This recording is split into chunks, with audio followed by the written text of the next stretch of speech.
everybody, and welcome to Reading Crossbow. My name is Lana, and this is my buddy Rob. Hey! And we are again back for yet another episode. You have already seen our halfway episodes this month, and this is the final episode of this journey, because we've been through Swordcatcher, and now we're wrapping up The Book That Wouldn't Burn by Mark Lawrence. So like last time, Rob has interview questions for me, because that seemed to go over okay. You guys can always comment, let us know if you're liking our format changes. We're going to play around a lot this first year of our podcast. So, Rob, I understand you might have some questions for me on this hefty novel. Well, I guess before we get started, we'll just give a brief idea of what the book is and what it's about. We should do that. So this book takes place in a library, and this isn't just any library. This is like the biggest library that could be imagined. Like they even have this spot in the book where they talk about there's a map of the city and there's a map of the library, and there's rules explicitly that the two should never come together because they won't match up well. So this is a massive library. I mean, each room is like a couple miles by a couple miles. I mean, it's massive rooms, and there's known to be at least hundreds of them. So this is a crazy library that exists. Inside this library, our first point of view character, Ivar, he has spent his entire life trapped in a single room of this library, and he is just desperate to see something else. He's also desperate to find a woman that he vaguely remembers from a dream. The second point of view character is a girl. Her name is Lavira, and she starts off outside the library, actually out in the wasteland. And after her village is attacked, she is brought to the city where the library is. And she becomes essentially a librarian in training for this super amazing library. Though she's a bit of a wild card as far as the librarians are concerned. So the two characters, their paths are kind of destined to cross. And really this is a story about how their lives intersect inside this crazy multi-dimensional library. Crazy multi-dimensional library sounds about right. That's up there, yeah? Yeah. So I guess to get our first question, and this is a question I don't think I would ever get to ask very often, which is, what genre is this book, do you think? Oh gosh, did you cheat already and look? No. Can I look? Okay, I'm gonna guess while I'm getting the answer for you. Okay. I don't know. I mean, it's definitely fantasy. There is magic. It's fantasy, but I'm trying to think if there's much science fiction. I don't think there is. Okay, I'm looking it up. Fantasy fiction. Yeah? Yeah? Yeah, I said fantasy. Okay. Well, the reason why I say that is, like Mark Lawrence's other books, for example, like the Broken Empire, the Prince of Thorns, it's a fantasy book, but it actually takes place in the future. Just like the Shannara books or Wheel of Time, which also take place in our future. And so they're almost post-apocalyptic stories. Well, there was a bunch of post-apocalyptic, a lot of things in here. Like, many post-apocalyptic scenes. So, okay. It's still there. So there's also these things that are basically robots, and there's holodecks of a sort. I mean, there's a lot of almost science fiction in this book as well. Yeah, now that you say it that way, definitely. When I think about, I said this in my halfway, like The Raven, Yeah. Very, very science fiction there. Yeah, because it's not even described as being like a clockwork automaton or anything like that. It's, it's a mechanical being, but it's not, described in a way that makes it seem steampunky at all. It seems actually very technologically advanced, actually too advanced for the setting. I've never heard the word clockwork automaton. This is why you were on this show. Part of the reason why I asked this is while Mark Lawrence is mainly known as a, grim dark fantasy author, I actually kind of felt like as I was reading this book felt a lot more like a YA novel of all things.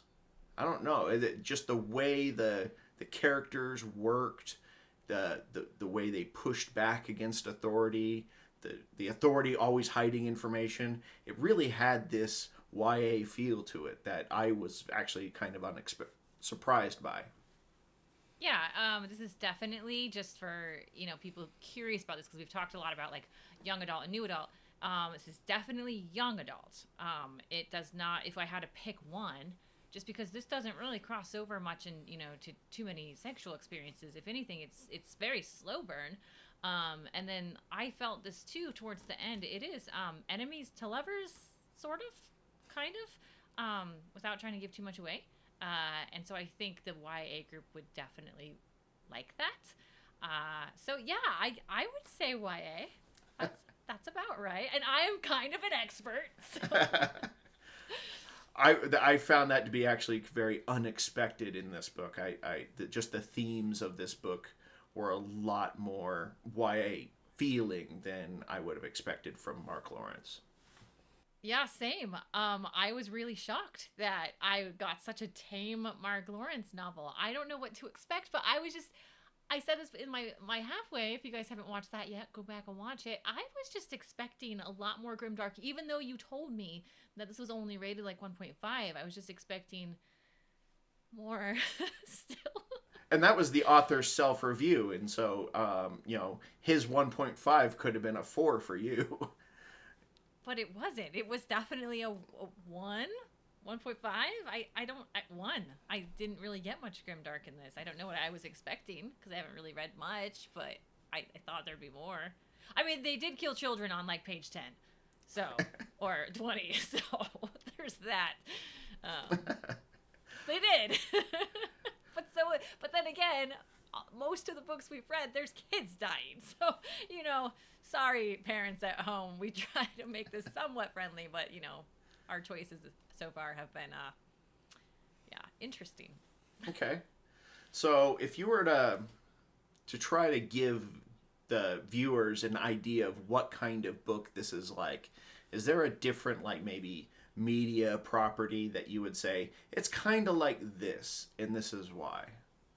Well, in my halfway, I said it was a lot like The Lake House. But that's not actually the type of genre I think the book is. That was more just being funny because of like this kind of slow burn. And then in terms of like movies and such, it's like a Interstellar because of like the time kind of changing and being still and faster in some areas. But more so, I actually felt like it was in the same vein as like The Maze Runner. Just because they're trapped in an area and they have to get out. And there's doors that unlock, some doors open via, different reasons that I can't say or it would be a spoiler. And some areas are off limits to different types of, different types. And and that just made me think like people are trying to get out of this closed in area. And the doors change in there, but here they're not accessible, and some doors only last so long. So I felt a little bit like that. Also, The Maze Runner is very like YA tame love interest stuff. So I think that's a fair comparison. Okay. So for me, what I would actually kind of compare this to is actually the Backrooms, specifically the YouTube series by Kane Pixels, where it has this overarching kind of mystery story that's occurring. But as you go into these rooms and you get these liminal spaces, like when she steps into a room and it's all the bookshelves are set up almost as a maze, and she can see that, but as soon as she descends down into the room, you're now inside the labyrinth. Or she goes into a different room and, all that's left is basically just powdered books everywhere. The books have completely decayed to powder. And then go to a different room and it's 100-foot tall stone bookcases with massive books on each one of them. And so it has, but it's all empty. There's she almost never runs into another person when inside the library. The Ivar, when he's in the library, essentially it's just him and his siblings, his adopted family, and there's only what, 4 of them. So in this massive space that, like I said, it's like 3 miles by 2 miles wide, it's a gigantic space, and there's almost no one in it. And so it gives that kind of emptiness, that liminal space kind of fear that that you would get from something like the Backrooms. But there's also these mysteries and like, why are things like this? And I found, for lack of a better thing, I found that to be the most comparable media property for myself. I have not heard of the Backroom, but I did find it hard to quantify that amount of space. The author refers to miles a lot, which I thought was an interesting choice of measurement too, because the characters knew how many miles they'd gone often. But it reminds me of those National Geographic shows that you see that talk about how far a billion years is, how far this star is to the next. Because in this book, as she's traveling, at one point, I think one of the librarians says to her, like, "Wow, you made it to like room 18 today," or something, and they're like, "Wow, that's really far. It's like 20 miles or something." And then later they hit like the 70s and the 90s and further, and it's just like my brain started to feel like one of those comparisons where it talks about like, Earth to Jupiter to the sun to this to all these places and how far the nearest galaxy is. Like that's how this felt. Also, just interesting dynamic there. Oh, certainly. It was hard to kind of picture this library without going into just massive empty spaces, cavernous spaces. But that's why I said it kind of gives that liminal fear type of feeling that you would get from something like the Backrooms. And while that's set in more of a, 80s, 90s, office kind of space, for a lot of the rooms. And this is set in the library, but it's just the craziest, biggest thing that you could imagine. And you don't know why, but weird stuff also happens inside the library. Yeah, when I was reading this, I don't have claustrophobia, but I could feel like being swarmed by this I might feel claustrophobic, but then again, the thing that I have is fear of really big spaces. Like really big spaces. Like I get freaked out. Like if I was ever like left alone in the middle of the desert with massive, knowing how big it is. I don't like being in the ocean for that, really big spaces. So like, I think this place would creep me out, but that's just, another thing. So during your review, you really kind of hit on something. I was actually really happy that you had noticed, because we can talk about it. Because it'd be hard to talk about if you hadn't noticed, which is the way Mark Lawrence writes. He has his prose is very dynamic. Lots of descriptors that you don't really see as much in other books. So I was curious, as you got to the second half of the book, did that feeling continue, or did it drop off as the action picked up? How did the prose go for you in the book as a whole? Okay, so I did say it was beautiful. It is. It is beautiful, beautiful writing, and I love that. I've said before with Terry Brooks, I would skip pages. And I didn't skip pages, but I did. You're going to judge me. I know it. I was afraid you'd ask this. But I did start to kind of glaze paragraphs. I cannot remember the particular passages. And I don't want to be too spoilery, but there's a section where a group of people come back to the library, and they're on sort of a mission to get some other friends from the library. And the amount of time that it's taking them to get to this certain spot to another spot, and I know that it's a big library, but they have aids that will help get them there faster. And he's talking about the journey to get to these places. It was like 3 pages, and I actually thought, like, from this page to this page, did anything happen? Because I thought you might ask me about this. And I was like, no, nothing happened. And this is to the point where I think there was like 150 pages left. And I'm just dying inside, right? Like I said in my halfway that I needed more stuff to happen. It's like a 560-page book. And if we only have 150 pages left, Mark Lawrence, I swear, and you haven't wrapped up the story and you're going to waste 3 pages to talk to me about how they traveled somewhere, I'm pissed. So, I don't know if that's what you were expecting. But yes, beautiful, beautiful, beautiful writer. But I also think, like, sometimes it was just too much. Okay. So, and I think I remember the section that you were talking about, and that was more of this social talky section, because she was talking a lot with her friend, and then she snuck off to collect her book. But yeah, there was a travel montage that was occurring, and it's not the most exciting part of the story. You were actually this was a lull in between two kind of bigger events that were happening. A lot of more, not to say murdery, but more physically active events that had happened. This was kind of the break in between. But as far as the actual writing itself, this is actually one of the things I think Mark Lawrence is more well known for, is he does have this more flowery, descriptive writing style.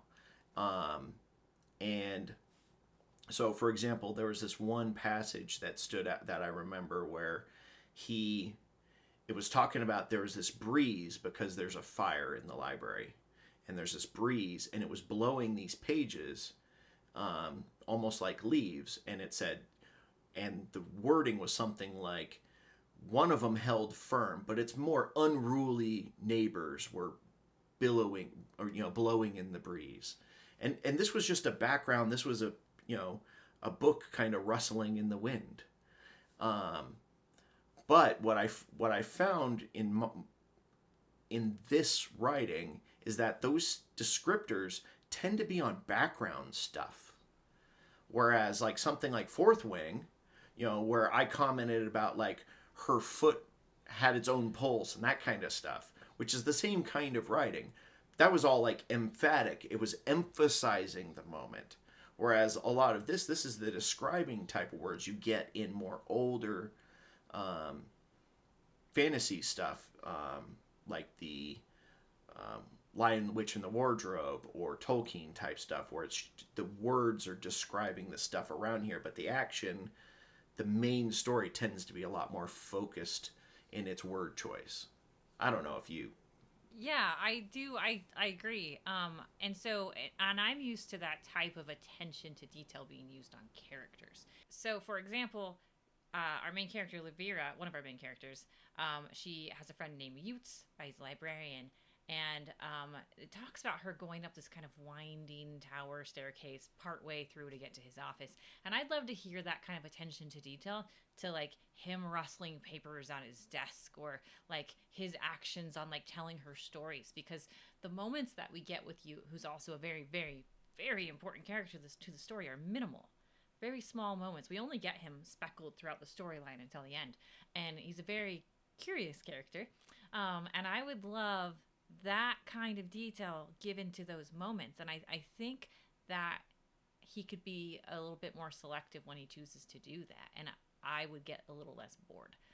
Not to say that, I mean, the first time I read stuff like that, I remember her being on the dust plains and like the how great water tasted, because they didn't get it very often. Just things like that. And I just thought, so beautiful, so beautiful. And then the more it happened over and over with just, as you said, kind of inanimate objects, I was like, come on, give this to the characters. Like, give me some of that beautiful writing with people. Yeah. And what I found was, what I really liked was certain word choices, like they were talking about some spots where these people that live inside the library, they've never seen the outside. People like Ivar, but it was describing that, like, in their room, they had found what it described as a seam of fiction, and they mined it for entertainment. And that is, I mean, that's basically what like in mining terms, a seam would basically be an ore, a section where the ore is. And the way that's kind of, you're using these other words. So I don't know. What I find is when I say this out loud, it sounds actually like a really low bar that I'm looking for. But it's true. I don't really see that in a lot of books. A lot of books would say something like, "Oh, I redirected the conversation away from something I didn't want to talk about." Whereas this book specifically was saying, "I wrestled the conversation around that because I didn't want to talk about it." When Ivar and Laveria are talking to each other, and they reached an uncomfortable thing to talk about, and he described it as he wrestled the conversation away. Whereas almost every other book would just say, I redirected it by talking about something else. Like, it's the little things that I find that I actually really enjoy. And I had the same thing in Fourth Wing when we reviewed that one. Is I kind of like those moments when there's a little more artistry being done in the prose and it's being more descriptive. And I don't know, a lot of stuff seems very direct these days. Yeah, it's like kind of those paintings that you need to stare at for a while. There's like a lot of brush strokes. And I don't know if it's impressionist. It's probably the wrong thing I'm saying. But the more you kind of look at it, the more detail you see. Even though like it's just there's a lot of strokes happening, you almost have to get kind of far away. I feel like that's kind of happening here. Whereas sometimes the simplest design makes the most beautiful pictures. And I don't feel like all that beautiful prose made the story itself any better. And that was troublesome for me. Yes, he's a beautiful writer. But I don't think that it just didn't strengthen what was going on. Okay. And I don't know your next questions, if we're going to get to any more of that stuff, but like, yeah, I was very impressed, Rob. This is, I'm interested in this writer for maybe another book. But yeah, it didn't help the story. Okay.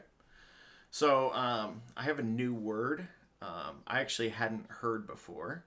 But we've kind of talked around it quite a bit in the last few books, and the word is epigraph, and it is the blurb at the beginning of the chapter. Yes. And yeah, I'm loving that. And that is not. I didn't really know that word, and so something new I learned. But that's fantastic. So in this book, there are these epigraphs at the start of every chapter, and they are essentially book quotes. That's the way they're shown on the page. So I'm curious if you were able to figure out what they were doing. Like in the case of Swordcatcher, it was actually telling a second story. This book, not so much. So I was curious what you had picked up on as far as these epigraphs. I think it was just another beautiful chance. He's a beautiful writer to show off knowledge here. Like, this book is a lot about knowledge and knowledge sharing. I literally think he's just sharing knowledge. And, like, this is just moments. You're laughing. Okay, now I feel like I'm wrong, but I'm going to stay on this fact. Because they were always relevant to the chapter that was happening. And by the way, just plus, small chapters. I love small chapters. I love frequent chapters, so I have stopping moments. My life is very busy. So that was great. And we also got more of these epigraphs, now that we know the word. And so they were always relevant to what we were about to read, but not spoilery. And I think it was maybe a flex. Was it a flex? Were these real quotes? Some of them seemed real. So I don't know, because I know there's two quotes where he quotes himself. Yeah. So two of the quotes are quotes himself, and at least one, maybe two of the quotes are characters from his other books being quoted. Okay. Well, I don't know. But that's only 4 out of like the 70 epigraphs, or 70 chapters or so. So for the rest of them, I tried to just spot check. I picked a couple at random, looked online. I never found one to be a real book. Okay. Of the other ones. So these, I think, were just kind of mood setting. They were trying to set the tone or set a mood for the following chapter. There was a chapter that involved ghosts of a sort, and so the little blurb at the beginning of the chapter mentioned ghosts in just not a way that really pertained to the chapter itself. So unlike Fourth Wing, Some Desperate Glory, or Swordcatcher, I really didn't get much out of these in this book. It was more flavor than anything else. So I was hoping maybe you'd gleaned some lore from it. I mean, I just really liked the biblical ones. I thought it was very interesting. Whether you're religious or not, it does not matter. We've all heard the story of Adam and Eve and Cain and Abel. And so the epigraphs mentioning those, whether they were from a real book or not, it was entertaining to me to think of these people in the past, and then that long ago, in this story, building libraries. So, I mean, just neat. I found them neato. Yeah. And and I think those couple biblical ones they actually did pertain to this story. Mm-hmm. Like they were providing a little bit of backstory, but they were definitely in the minority as far as like it's providing more information, I felt. Yeah. So one of the things I found about these epigraphs, we already kind of mentioned that, they kind of loosely tied to the chapter. And for example, like my t-shirts for each of these episodes, I choose a t-shirt that's kind of loosely tied to this episode. Like today I chose one that had Fahrenheit 451 on it. My other choice was probably a Rick and Morty because of the portals. So, and so that's why I was trying to figure out, like, is there more to it, or is it just hinting at what's in the chapter, or is it there's something deeper to it? And so far, with the exception of maybe the kind of biblical history of the library, which was only maybe 2 or 3 of them, I think it's more just an impression of what's going to come, and in a completely non-spoiler way. And that was fun. It was a good ad. I hope that we keep getting books like that. This book lacked a map, so hey, we got epigraphs. All right, so now this is going to be the tough one, where I'm expecting a lot of pushback, and it's let's talk about the time travel. Oh shoot! Because it's time travel, but it's not really time travel. It's hard to describe that. But you had a very strong opinion about it, and not just in this book, but in the last book, or Some Desperate Glory. And as soon as I saw that when I was reading, I was like, crap. I hate it. I picked 2 in a row. Oh dear. Okay. What do you specifically want me to answer here? So I don't know. There's lots of different types of time travel. I actually find that I was talking to a friend of mine recently about time travel stories, and she asked which are the best kind. Okay. I think I know this. Okay, so from as a role-playing game person, you want the Back to the Future kind of time travel, where the players just change things and it just immediately happens, and you move on. You don't really have to care about why. It just time changes. Whereas this is taken more of the Harry Potter style of time travel, which was very liberal with its approach. Yes, yeah, where you really can't change anything. It's time travel, but it's more time. It's more you just get to witness the past. You don't really get to interact with it, and therefore, what's happened will always happen. You're not really going to interact with the past very much. You just can see it, and therefore, the time travel here was a lot more, I guess, grounded. But that kind of time travel, I find that would be terrible in a game. Because you'd never be able to get the players to play along and actually, have like something happen and then come back to that same scene and replay the same scene from a different vantage point or something. You'd never get that to work. But in a book or a movie, especially books where you have full authorial control, this kind of thing does work, where something happens in the past, you come back and you hit it again. But I don't know. For storytelling, I think this is probably one of the easiest because you can't change the past for the most part. All right. So, I think I've got the nature of your question. Which one's the best? How would I prefer time travel to be written? Because there is time travel written in lots of books. So, thinking about this, I like tinkery type of time travel. Like, I like Back to the Future, H.G. Wells. I like those types of things. Or Lost in Space. Like, I like ones where it's a mechanical thing. Maybe there's some light year travel. I don't know. I want there to be a machine involved. And I want there to be science and thinking behind it. Why are you laughing? This episode is going to be full of so many cuts, Rob. No. All right, what did I say there? I'm still going to answer how I want to answer. I'm just curious why that triggered you. I'm not sure. Just the way you were saying it. Okay. All right, then I'll continue because you're having a good time. All right, so what I don't like is wrinkle in time stuff, like fairy magic, sort of. As many fairy books as I love, I don't like that type of fairy sort of magic with time travel. I don't get it. I hated Wrinkle in Time. I'm so sorry. People love that book. I hate it.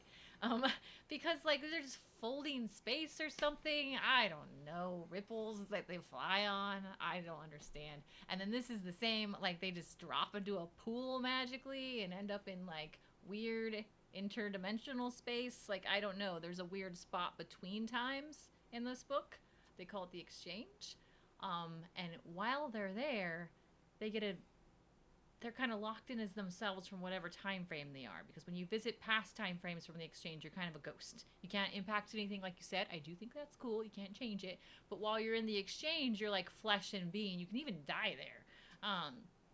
But why? I want to know that there's a machine that some scientist made that made it happen. But just because? And then especially when you tie it to biblical stuff, which is I don't know, Rob. It's weird. Is that a good answer? It's weird. Give me a machine, but stop giving me pools of sparkly water and doors that shimmer and wrinkles in space. I hate it. Well, hopefully my next book will not contain time travel. Or go through a black hole. At least I know black holes exist. I don't know what's on the other side. It could be time travel. But not some stone lady in a library makes it. What does that mean? So for my last kind of big question of this interview is around the actual plot. This plot, especially, this isn't like Lost where you have lots of questions and they just get answered with more questions. There definitely is, especially in the second half, a lot of revealing of things happening. Where all the puzzle pieces are starting to fall together. It feels like a very intricate plot. And I was curious how you had felt about this plot and the way it kind of came through. It sounded like you thought it was more on the boring side. So I'm curious how you were feeling about that. Boring is rough. That's not it. I wasn't bored. I was bored with the writing style, as it were, on more. The story was fine. The story was entertaining to me. I think I didn't love that was all at the end. I sound like I'm being quite unforgiving with that. But the story was nice. That sounds rude too. Gosh.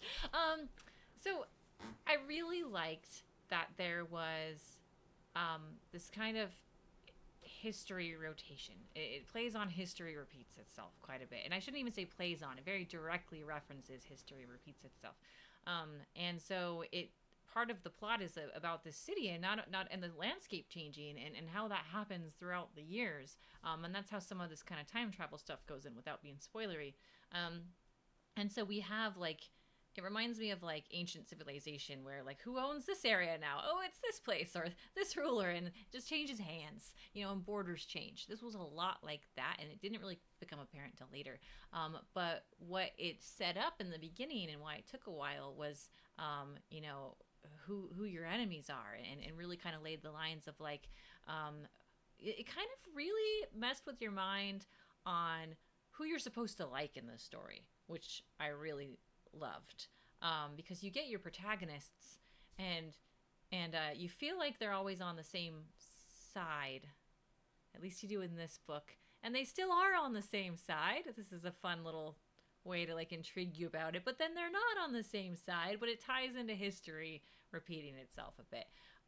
And I really liked how he continued his beautiful prose even into defining who enemies were, who enemies weren't, and he even used a play on words to do that. So like, a lot of cool things about the plot. I like the story of, someone from the past watching somebody grow up. That plays into this here. The story of Lavira as she, grows up right before us, and how she grows as a person is really cool. The love story was fine. Interesting. It was just fine. And there's some like triangle sort of love story stuff on the side that I almost wanted some of those to happen more, at least through the middle of it while Lavira was growing. I thought, well, it might be nice if she has like a boyfriend here or there. But it really was building up to this kind of perfect love story. It's almost like a love at first sight in some ways. Like these two people really do love each other, and it's an interesting way that he explained. I don't know, it's hard to say this without spoilers. It's an interesting way that it develops. So I did really like the plot. I just felt like it was explained too quickly in the end. Okay. I can't really disagree with that. One of the things that I found in this book is it really embodies the kind of idea of what's called Chekhov's gun, which is popularly kind of seen as like, if in Act 1 you see a gun on the wall, someone's better shoot it by Act 2 or 3. Someone needs to shoot that gun. And that's why you see this a lot in movies where you'll see like the cop, he'll holster an ankle gun at the very beginning of the movie so that at the very end of the movie he can pull it out and it's not like a Deus Ex Machina where all of a sudden he just has one more gun. So that's how it's generally seen. But the original guy, Chekhov, who came up with this idea, he was actually saying even more so. He was a playwright, and he was telling other playwrights, only include in your play what's important to the story. Don't drop all the extra stuff. Just include what's important. And this book really just embodied that. Everything is important. All the little details as the story is going on, all the little kind of weird things, you're like, well, that's weird.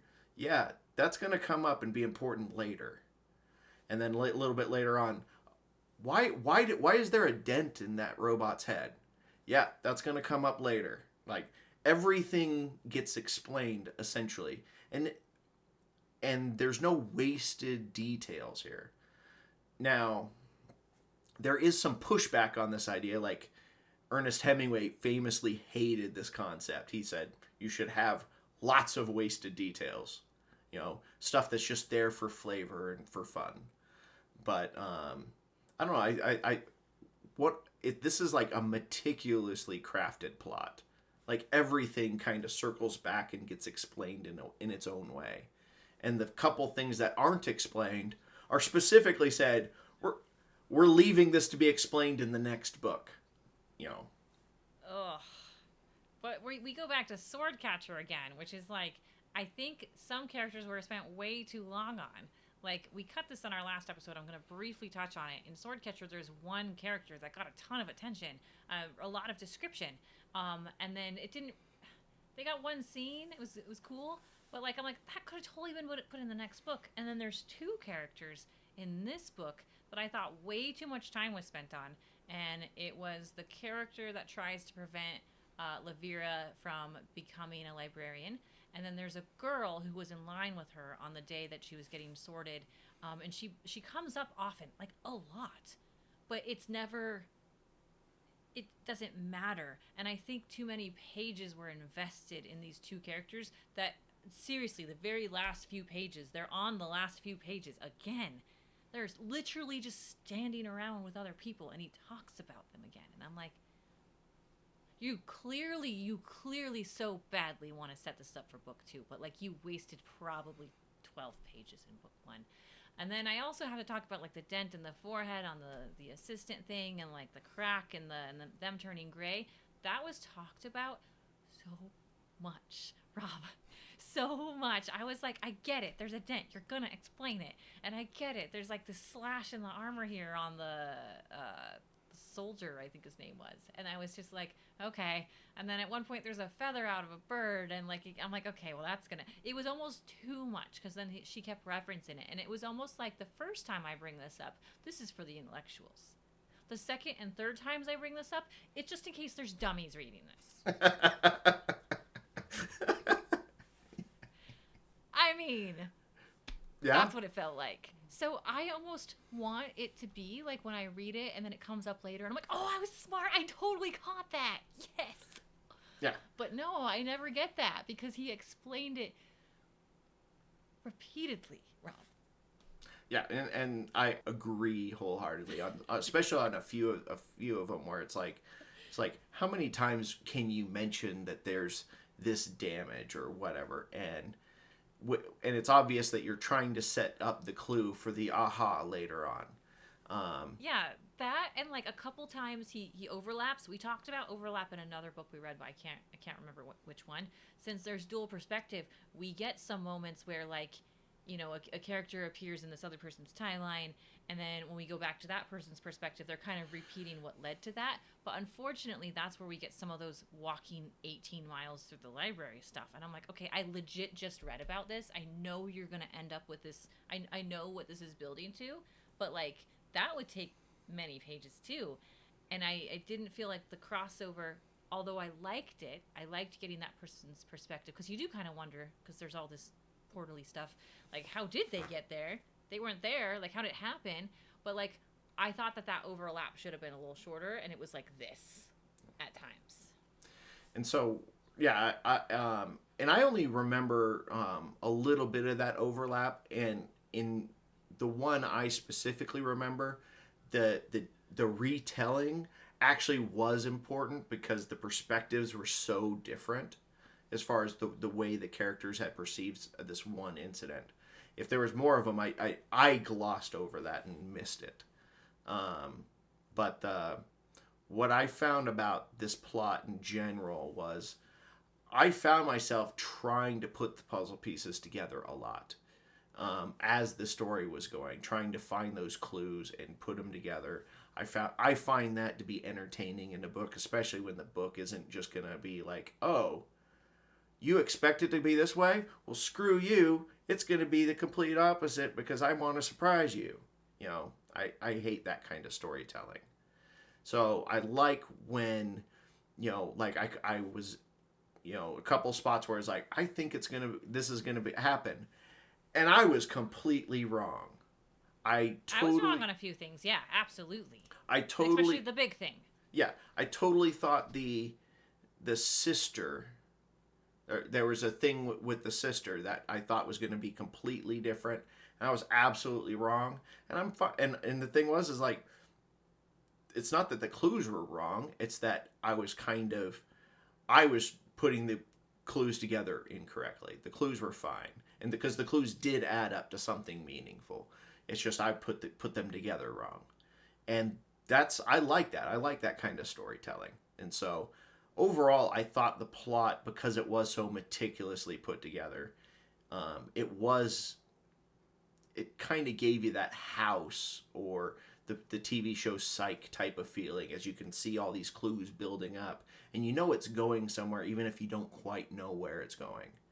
And I didn't feel like there was a lot of wasted space as far as the clues. The wasted space was some of these chapters could have probably been slimmed down a lot. You know, there's whole parts that could have been slimmed down for brevity. So it was very sparse in its clues. You know, it was every clue mattered, but there was a lot of words in between them. Yeah, I mean, this is not for our younger audience, although I don't think we have a younger audience. This book is a lot like, I'm going to describe it like sex a little bit, okay? I'm going there. There's quickies.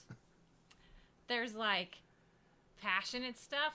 There's, like, the long haul. Maybe, like, you don't have to have a super ending to it. You're just... Anyway, I'm going to say that. This book, you cannot... There's also sex that can't happen. Because, like, there's not enough time. And maybe one person's like, okay, I need to, or this. And you're like, oh, but no, but, like, this is happening in, like, 4 minutes, and it won't work, right? This book, I think, won't work for a lot of reading situations, okay? There's books that are like the quickie sex. They fit in everywhere, right? It's fine. This is just not that. I have to have a blanket, maybe a fire. Everyone around me has to know it's this time. It's the equivalent of the towel under the door, the locking it, the radio on. Like, your roommates, if you were in a house, would know that that's what's happening. You're staying away. Don't touch the door. This is that kind of book. I hope are you following along with me? I cannot have this kind of book in other reading situations. It's not a plain book. I found that out. I traveled during this. It's not a loud hotel room book. I didn't get as much reading done in California as I wanted. I needed my book reading space to absorb this book because it was long sex book. All right. Yes, this book did not handle distraction well. No. You really needed to focus. I hope that you still don't mind that we're having this podcast together, Rob. Okay. One more thing. I'm going to get serious now. Serious, Lana. Promise. In talking about the plot of the book, there was some things I talked earlier about, like time travel stuff, not liking certain things to have, you know, fluttery answers of like, oh, it's just cuz. There's too many just cuzes also. If we take out this section I'm going to talk about and just leave Levira, Ever, the different races in the book and the constant fighting and war and like the kind of shock ending that is the big moment in the book and these cool things. That's all badass. I loved the story. It was great, but I just kept getting hung up on, but why is this happening? And there was several of them. So like the portals, the why, and then the library being so massive, it was actually like never ending, kind of the why. And then it existing in multiple places. I get that one, but that's still tied to weird portals. And then also there's another kind of race in this book. We get a little bit of explanation of at one point, but there's people who look totally different and it's not really explained. And then they kind of become something else and different. There was too much of but how did that happen? But explain why that is, or explain why there was too many weird things. So like in Poppy War, when there was like this magic that you got from doing drugs, which was fun, by the way, it was very explained, and there was some of it that was weird, and you're like, okay, well, it's drugs. You know, like some things I can hand wave, and some things I can't hand wave. And it just didn't explain to them. And I think it's because it's like because God made it that way. Because we talk about Adam and Eve in the beginning. And for me, because God made it that way, if that's what he was trying to do, isn't enough. Okay. Yeah, and I definitely think some of those questions, like, they were explicitly said, we're leaving this for the future book. Like, the way the book ends, just like Swordcatcher, it ends on a cliffhanger, which is a terrible way to end a first book. You know, I feel that way about both of these books. They both end on a cliffhanger. I don't think the first book in a series should end that way. It should end with you wanting more, but it should have a clear ending. And both of these books have it kind of, oh, now shit's real, and then the book ends. Actually, and I think it ended somewhat like it ended abruptly, and then I guess we'll go learn about that, or it ended in a way of like let's go there, and I'm like, oh, okay. See you in 8 months, or whatever, however long it's gonna. Actually, this book's already out. The second one's already out, right? But I don't know how long it was in between them. So the second one comes out in April, I believe. Okay, so however long it was between writing these, about right? a year. Like about a year. Okay, that's this is why I don't generally start series that aren't finished. At least I haven't before we started this show. So which is interesting because like. Which books of these do we like enough eventually, like in the future when their next ones come out, that we are going to hit the second ones? I don't know, but like it's far enough in between that we might. Yeah. All right. So I guess to get towards the end, we've essentially gone through all my primary questions for kind of how do you feel about the book and the way the book was written, kind of give the audience kind of an idea of what this book is like so that they can judge whether or not this is something they want to read. Before we get to our reviews, though, we normally have a couple segments like Show Me the Map, and we can't. No map. No map.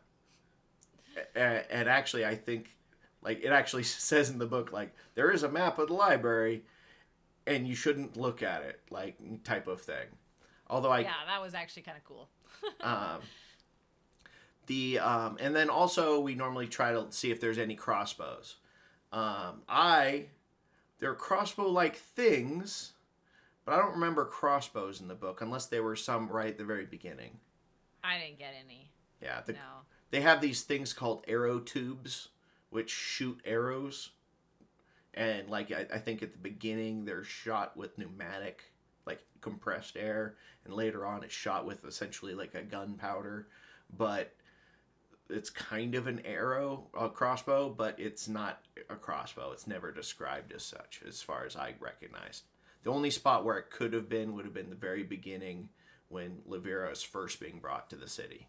That's the only spot it could have been, and I don't remember it. So unfortunately, we don't have anything to talk about in those sections, which we normally try to. So I guess it comes down to, for reviewing the book, first off, would you be interested in reading the next book? Like I said, I think that comes out in April. It's called The Book That Broke the World. Well, I kept saying that this should have been titled The Book That Wouldn't End, not The Book That Wouldn't Burn. So would I read the next one? That's an interesting thing because I would read Mark Lawrence again. I think you succeeded in showing me an author that's very talented. I think someone that writes this beautifully. I'm very interested to read what else he's written. I don't know that the story was compelling enough to make me want to read the second, though. Okay. For me, I think there's enough here that I want to know where this is going. I think for me, I want to learn more about the setting. I actually found the idea of this infinite library to actually be almost like a D&D campaign idea. Like, I want to run a game inside this library. And every room is just this new, twisted, hypercube room where something new is weird here. Especially when you start getting, like, the creatures, like the escapes and stuff that... and the different assistants and that kind of stuff. I think there could be some fun to be had. So I think learning more about the library would actually help with that as a game idea. So I'm curious about the next book myself. But so I guess how would you rate the actual book itself? Like on a scale of 5, how would you rate it? That's so tough. I rated it a 3 in my midway review. Solid 3. And it really only got that because the writing was so beautiful. I was like flustered by Mark Lawrence and how great of a writer he was. I'm still very impressed. There's one moment that happened in this book that made me go, what? No way. I didn't know that was coming. That moment for me is a 5 moments. It's so cool. That interaction, and when you all read this book, you'll know what I'm talking about, is like that makes me want to read a second one. But I don't know that I could read this much book again without having more characters explained. And for that reason, this still keeps it at a 3 for me. It's just a 3. And the reasoning is Levira's great. Ever's great. The two characters are fantastic. Millar's great. I don't know that their interactions together were all my favorite. I don't know, and I don't think the time travel's going away. I don't love how, a spot that I can't spoiler, but there's this evolution that Levira goes through. We're able to talk about part of that, as she's growing throughout the story. She changes the most of any character in the story. Yeah, she ages like, 8 years or something over the course of the story. But then also the other thing, we can't say, and that's a lot. To me, that was not needed. And there's parts of her evolution I didn't love. And then trying to imagine these characters all together in different scenarios, there's a lot left to the imagination, which is good. And I think you'll keep that left to the imagination, understanding things that happen in different timelines. But to me, I just didn't, I guess I didn't love that. So, 3. Okay. But I'm impressed by so much of it. It just didn't all. So for me, I think this is beautifully written. I completely agree. I think it was meticulously plotted. This isn't like a book where you're like, was there something left on the cutting room floor? Because these things don't add up. Everything adds up. And the only things that don't are the things that are explicitly said, we're saving that for the next book type of thing. I mean, this is a meticulously planned book. The way all the pieces do eventually come together. And I love that in a book. I love it even more in a movie. For me, myself, I did find that unlike some of the other books, I really didn't have like a real strong emotional attachment. I just found that I wasn't nearly as deeply invested as I was in like the characters, as I was in like Some Desperate Glory, or even in something like Fourth Wing, where I was really like rooting for certain characters. I didn't have that investment in these characters. This was more of an intellectual type of book for me. Like, oh, can I solve the puzzle before the reveal? That's how I went through this book. So I think I'm going to go with a 4. And my reasoning is I think this is the best written book that we've done. The way it was written, the way it was plotted out, it just didn't have that last, X factor that pushed it in over the top for me, where that thing that really emotionally invested me into the story.